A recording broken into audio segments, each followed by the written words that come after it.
이병남 씨가 아니 들어가지 이런 고백을 합니다.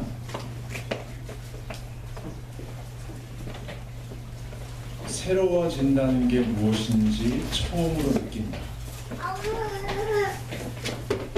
새로워진다는 게 무엇인지 처음으로 느낀다. 이분이 55세 중년인데 혼자 살고 있습니다.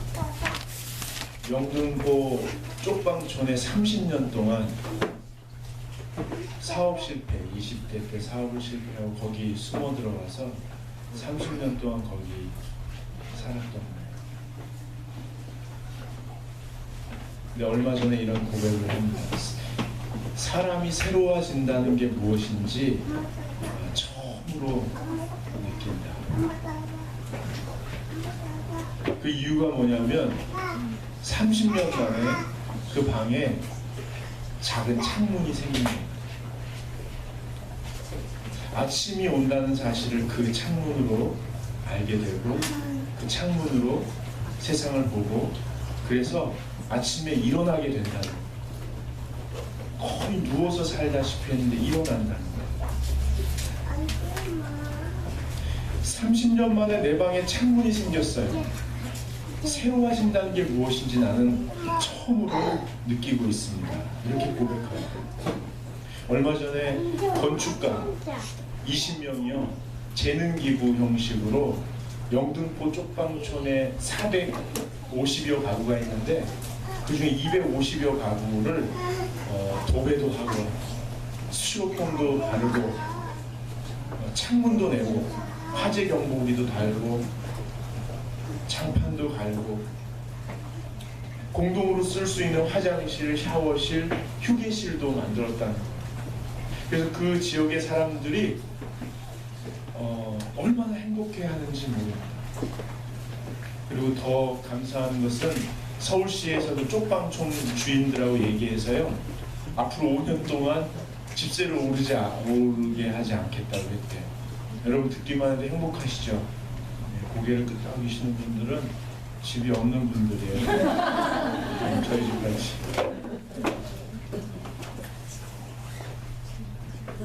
여러분 건축가 20명이요 그냥 자기 자리에 앉아 있어도 돼요. 그냥 자신의 전문성으로 이루어낸 그 인생의 터전에 앉아서 즐겨도 돼요. 이 연말을 크리스마스를 가족과 동료들과 편안하게 보낼 수 있어요. 근데 이분들이 그것을 기존의 장벽을 넘어서 이웃을 돕기 위해서 팔을 걷어붙이고 여러분 혹시 새뚝이라는 말 아세요? 새뚝이? 오뚝이라는 말을 아시죠? 오뚝이 다 일어나고 새뚝이라는 말을 아세요? 잘 모르시죠? 국어사전을 찾아보시면 안 나오는 말이에요. 근데 우리나라 말입니다. 옛날에 백기환 선생이 찾아낸 말이에요. 새뚝이라는 말이 무엇을 의미하냐면 기존의 장벽을 허물고 새 장을 열어가는 사람. 새 장을 열어가는 사람. 요즘에 초등학생들이 졸업식 때 부르는 노래 중에 오랫동안 그게 너무 슬프잖아요. 그걸 안 부르고 다른 노래를 부르기 시작했다고 그래요. 그 가사 좀 불러줄 수 있어요? 처음에 어떻게 시작하는지. 꿈꾸지 않으면 사는 게 아니라고. 그 다음에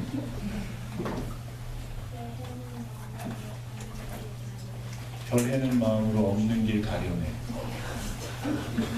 이런 노래를 부른다는 거예요. 제가 어제 들었는데 야 이거 어떤 가수가 부른 건가 해서 물어봤더니 오랫동안 사귀었던 청둔 내 친구 이게 너무 슬퍼서 선생님들하고 학생들하고 골랐대요. 누가 만든 노래인지 모르는데 꿈꾸지 않는 것은 사는 게 아니야. 2절은 사랑하지 않는 건 사는 게 아니야. 별 해는 마음으로 없는 일 만들며 하고 6학년 애들을 세상으로 내보내는 거예요. 여러분 어쩌면 선생님들은 아이들을 새뚜기처럼 키우고 싶은가 봐요. 새뚜기처럼. 그리고 캠브리지 시대 석자 교수로 우리나라 젊은 40대 중년 된 남자가 있거든요. 그분이 우리나라가 너무 획일적이라는 거예요. 너무 꿈꾸지 못하게 한다는 거예요.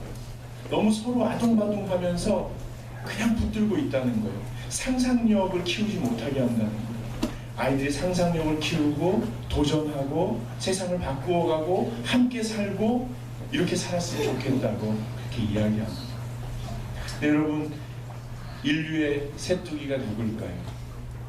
저는 오늘 예수님이라고 여러분에게 소개하고 싶습니다. 예수님은 하늘 보좌에 그냥 앉아 계셔도 되는데, 여기 신경 안 쓰셔도 되는데 굳이 여기까지 오셔서 새 길을 열어 놓으셨습니다. 왜 그랬을까요? 왜 그랬을까요? 우리를 너무 사랑하셔서. 여러분, 이사야서 14장을 한번 보십시오.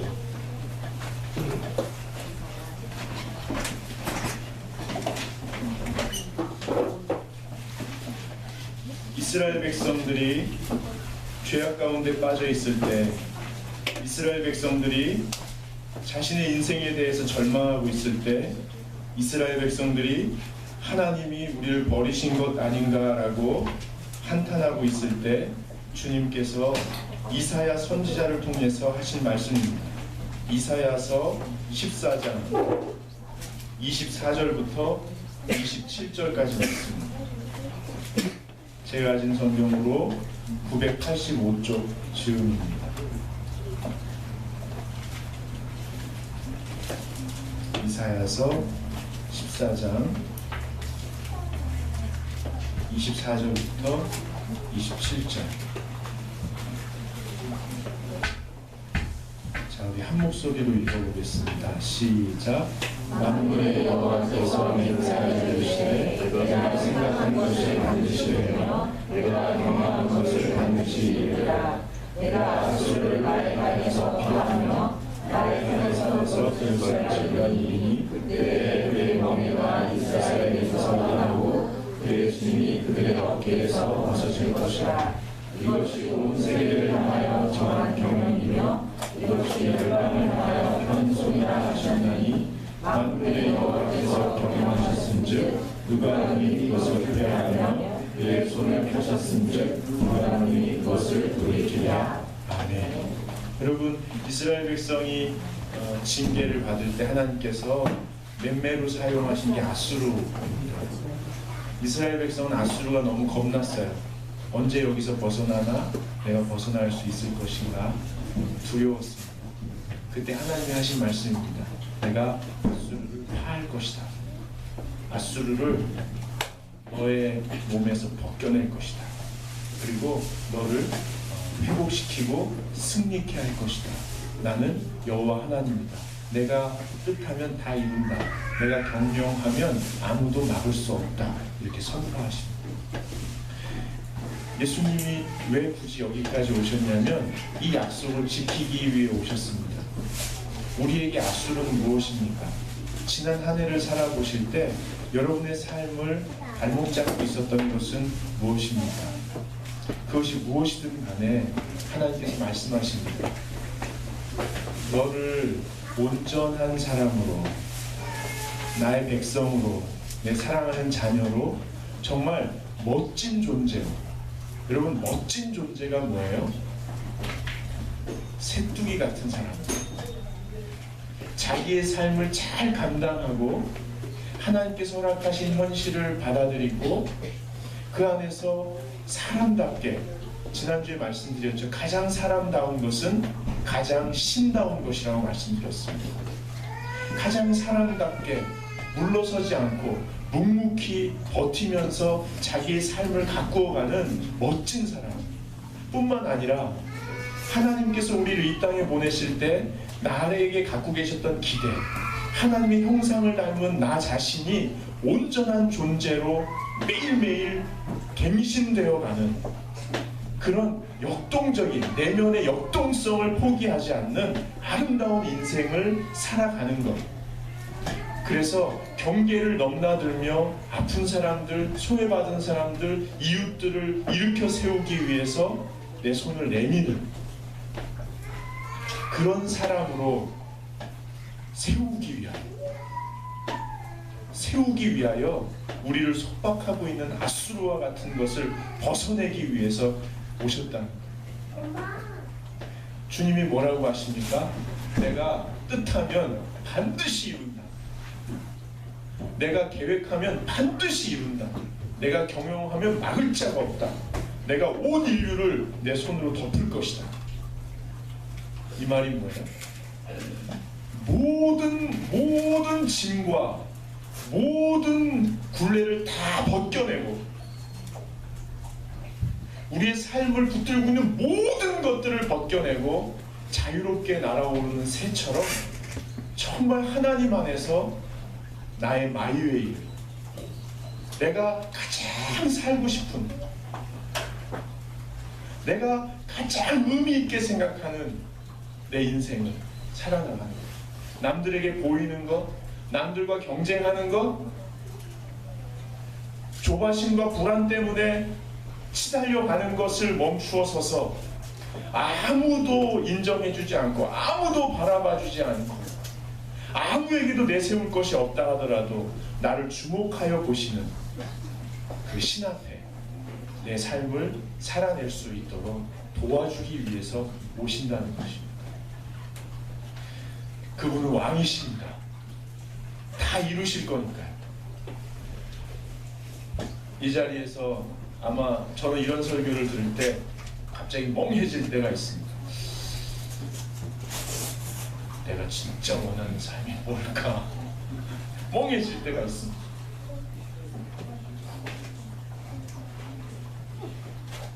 여러분, 걱정하지 마십시오. 왕이신 주님께서 그것까지 알고 도와주십니다. 아멘. 그것까지 알고 도와주십니다. 성경에 나오는 많은 인물들이 자기가 어디로 갈지도 모르면서 살아가는 사람들이었습니다. 주님이 다가가셔서 일으켜 세우시고 그가 갈 길을 빛 가운데 안내해 주셨습니다. 지금까지 인도하신 분이 앞으로도 인도해 주실 줄로 믿습니다. 그분은 왕이십니다. 그래서 동방 박사들이 예수님께 왔을 때, 여러분 오늘 본문 말씀에 보시면 11절을 한번 보십시오. 마태복음 2장 11절에 한번 읽어보겠습니다. 마태복음 2장 11절,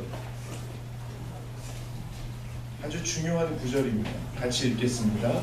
집에 들어가 아기와 그의 어머니 마리아와 함께 있는 것을 보고 엎드려 아기께 경배하여, 거기까지요.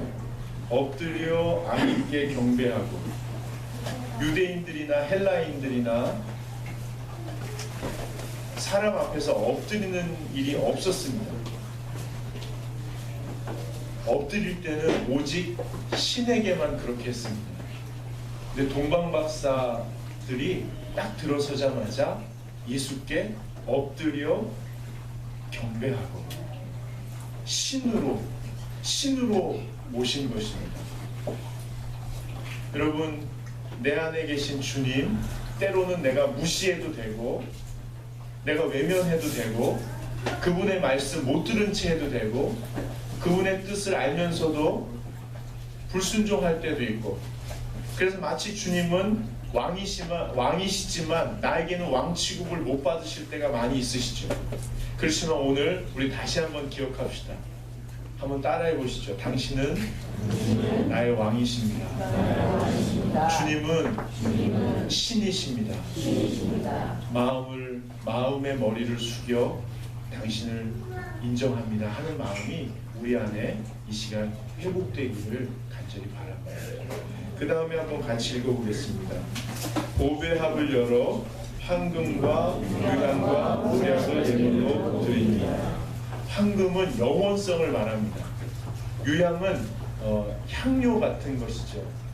이 분위기를 이렇게 따뜻하게 하고 사람의 마음을 편안하게 합니다. 모략은 아플 때 약재로 쓰는 것입니다. 이 세 가지는 다른 많은 해석을 할 수도 있지만 가장 중요하게 알아야 될 것은 그 당시에 왕에게 드리는 선물 3종 세트였습니다. 여러분 추석이면 이렇게 생활용품 3종 세트 뭐 이런 거 있죠? 왕에게 다른 나라 왕에게 갈 때 기본적으로 인사드릴 때 넣는 것이 이 영원성을 상징하는 황금, 그리고 온 세상을 부드럽게 다스리는 유향, 그리고 아픈 사람, 잘못된 것을 치유하는 그런 모략, 이렇게 우리를 다스려 주십시오 하고 드렸던 것입니다. 예수님은 우리의 왕이십니다. 이 시간 여러분 다시 한번 아까도 기도했지만 떠올려 보면 좋겠습니다. 하나님께서 여러분을 이 땅에 보내실 때, 이 땅에 태어나게 하실 때 갖고 계셨던 하나님의 꿈이 있으십니다. 그리고 여러분의 영혼은 누가 뭐래도 하나님의 형상을 닮았습니다. 그래서 그렇게 예쁜 거예요. 안 가꾸셔도. 그래서 그렇게 멋진 거예요. 그리고 예수님을 믿는 사람들은 점점 매력적이 됩니다. 아주 좋은 사람들, 하나님을 닮았기 때문에 그렇습니다. 여러분 내면에서 하나님이 계시기 때문에 내면에서부터 그것들이 회복될 줄로 믿습니다. 그리고 앞으로도 계속 회복될 줄로 믿습니다. 이 시간 꼭 기억해야 될 것은 하나님께서 여러분에게 갖고 계신 계획이 어떤 세력에 의해서 방해를 받는다 해도, 가까운 사람에 의해서 방해를 받는다 해도, 내 자신이 나를 방해한다 해도 반드시 이루어질 줄로 믿습니다. 왜냐하면 예수님이 태어나실 때 헤롯이 예수님을 죽이려고 했습니다. 기억하시죠? 그리고 예수님이 십자가에 달려서 죽으셔야 우리가 모두 구원받는데 가장 가까웠던 베드로가 안 됩니다. 십자가 아닙니다. 내가 지키겠습니다 라고 막아섰었습니다. 그럼 마지막 십자가에 달리는 재판정에서 빌라도가 나는 죄를 발견할 수 없다 하고 손을 씻고 예수님을 살려줄 뻔했었습니다. 근데 왕이신 하나님은 예수님이 무력을 쓰지 않으셨지만, 예수님이 정치적으로 계략을 쓰지 않으셨지만 십자가를 지심으로 우리 모든 사람의 죄를 짊어지시고 모두를 구원하시고 모두를 회복하시고 모두를 사랑 가운데 천국으로 인도하시려는 그 계획을 온전히 이루셨습니다. 그런 거로 여러분 안에 하나님께서 갖고 계신 계획들이 그 누구의 방해에도, 혹시 모를 가까운 사람들의 방해에도, 심지어는 자기 자신의 한계에도 불구하고 반드시 이루어질 줄로 믿습니다. 그러므로 연말을 보내시면서 여러분 꼭 한 가지만 부탁드립니다. 하나님께서 나에게 갖고 계신 거룩하신 꿈이 무엇일까? 내 인생에서 이루어질 그 아름다운 계획이 무엇일까를 날마다 상상하십시오.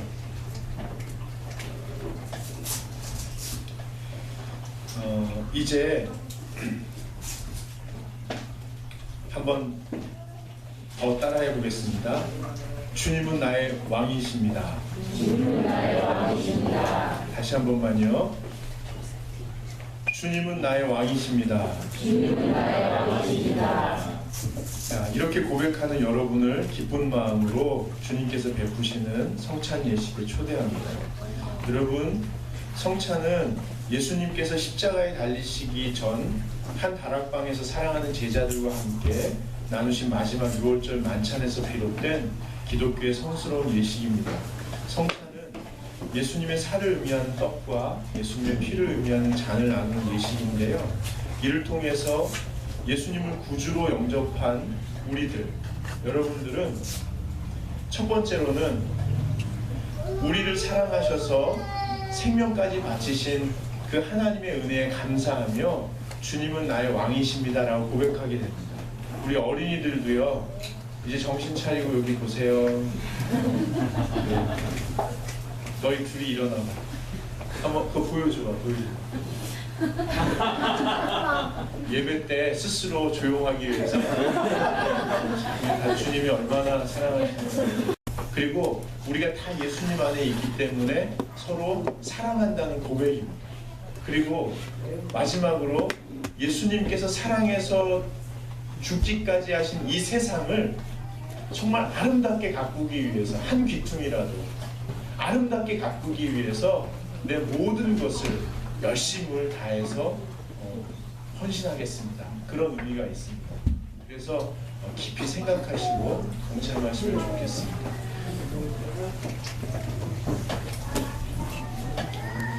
주 예수께서 잡히시던 밤 떡을 가지사 축사하시고 떼어 이르시되 이것은 너희를 위하는 내 몸이니 이것을 행하여 나를 기념하라.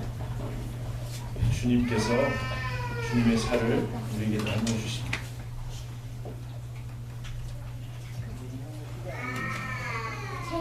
식후에 또한 그와 같이 잔을 가지시고 이르시되 이 잔은 내 피로 세우는 새 언약이니 이것을 행하여 마실 때마다 나를 기념하라 하셨으니.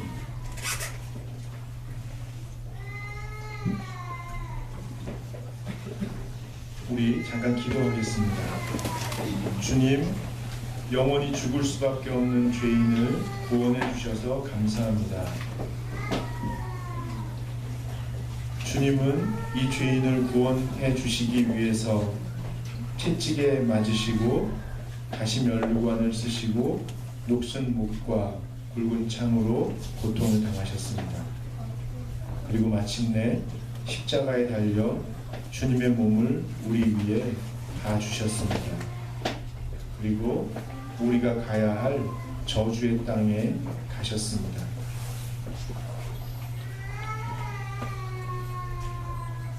주님, 주님의 은혜에 감사합니다. 이제 겸손한 마음으로 떡과 잔을 나누고자 합니다. 이곳에 함께 하셔서 우리 안에 깊고 깊은 영혼의 감격이 주님 앞에 고백되게 하옵소서. 예수님 이름으로 기도합니다. 아멘. 이제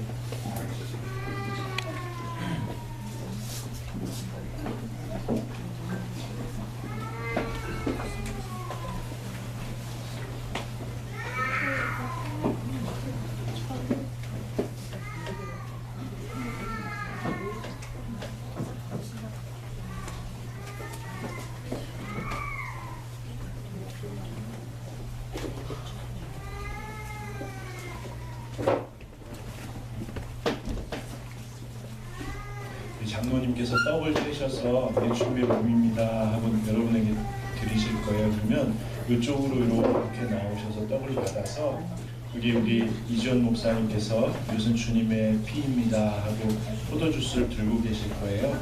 거기 찍어서 드시고 기도하는 마음으로 돌아가 앉으시면 되겠습니다.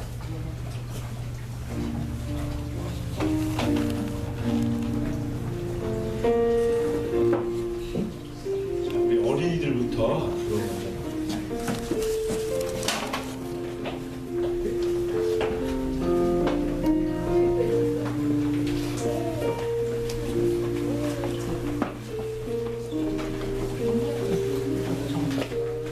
우리 어린이들은 아멘하고 화답해 주시기 바랍니다.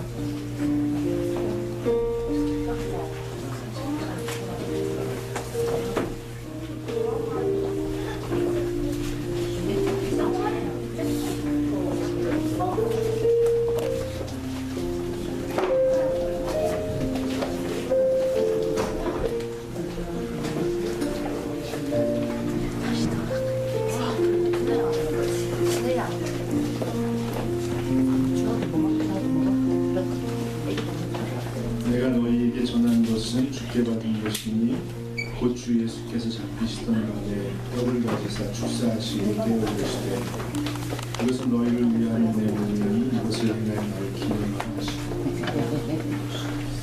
식후에 또한 그와 같이 잔을 가지시고 이르시되 이 잔은 내 피로 세운 새 언약이니 이것을 행하여 마실 때마다 나를 기념하라 하셨으니 너희가 이 떡을 먹으며 이 잔을 마실 때마다 주의 죽으심을